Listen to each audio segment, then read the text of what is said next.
Hey there. Welcome to another 5 Minute Friday. Someday I'll actually get these down to 5 minutes. In this one, I'm going to talk about exposure compensation because I didn't directly get a question about it, well, about what it is, but somebody made a comment about using exposure compensation for such and such, and it wasn't really 100% how it works. So I want to talk a little bit about that because I think it's one of those things we don't talk about so much. So there's two kinds essentially. You've got flash exposure compensation, and then you have exposure compensation. So I'm going to try to run through both of them and talk about it a little bit. I will say this, that even though you can use exposure compensation when you're set in manual mode, it's not something people normally do. You're primarily going to be using these modes, this function rather, in a more of like an automatic mode, and I'll talk about that in a second. So essentially, when you are, I'm going to break this down. So when you're using your camera, the meter in your camera, right? It's a reflected meter, so it's going to whatever's in the frame. It's going to evaluate it, and it's going to try to give you an exposure based on what they call 18% gray, right?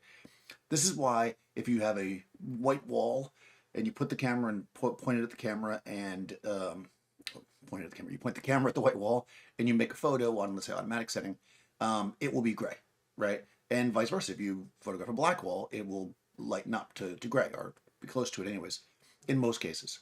Cameras are getting much better at kind of knowing this, but they're still not perfect. So, what happens is if you're in a situation where you know that the exposure is going to be thrown off by something, you're out in you're out in snow, let's say, or there's a small object in front of a big white scene, or the sky, right? Backlit. There's lots of reasons why the camera's meter might be confused, and you might not have the time or one handy to use a incident meter, like a handheld incident meter, or even a spot meter. Maybe it could help. So what you do is you look at it and you say, okay, well, I know that the white wall is going to be underexposed by a stop or so because that's how the camera's meter works. So you dial in what's called exposure compensation.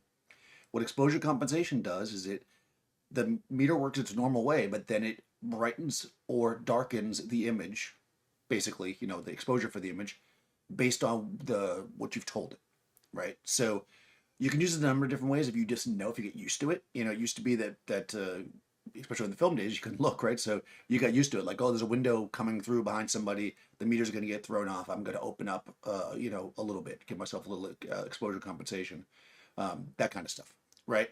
Now, of course, you can take a shot and look at it and evaluate it, and that's basically how it works. So the reason why I say use it mostly in automatic modes is because if you're in like aperture priority or something, you're essentially letting the camera decide the settings, right? Which means that you are going to need to put exposure compensation in if the shots are not coming out exactly the way you want them to, right?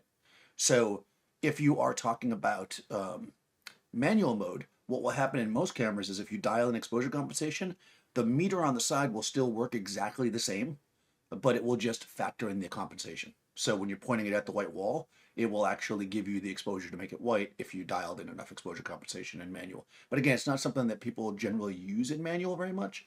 But be wary of that because you can trick yourself if you put it on, let's say, for one of the modes and it stays on, you don't really, get used to it. But yeah, that's basically the idea, right? It has nothing to do on many levels. It doesn't have much to do with flash because we'll talk about that right now. So it does in the sense that if you set your overall exposure to be lower, the flash, using the meter in the camera is going to also, give you less power. But that's not how we normally use exposure compensation for flash. So flash exposure compensation is typically based on the idea that you have a correct ambient exposure, correct meaning it's the way you want it, and you're using your flash, you're dialing your flash up or down based on its TTL through the lens metering because you don't like the way it looks. Because again, just like anything, if I photograph somebody and I'm using flash and they look overexposed or underexposed, I can dial in flash exposure compensation, which will bring my flash power up or down. And yes, you can use them in combination. You could dial down your overall exposure compensation to make the space dark, let's say, and then use flash exposure compensation to kind of fix that and get back to neutral or even overexpose. So they can be used together, and oftentimes they are. But just understand that it doesn't have anything to do with like ND filters or getting longer exposures or anything like that. Exposure compensation is simply you telling the meter that it needs to give you a little bit more or a little bit less light. either in the general exposure in the camera or in the flash. And I think we're just about at 5 minutes. So hopefully that makes sense. If it wasn't super clear or you want more information about exposure compensation, specifically about flash versus a regular, I mean, I kind of smushed them together, but if that was a problem and you want to hear them separately, let me know. I can talk about this more. But in any case, have a great weekend, and I will see you next Friday.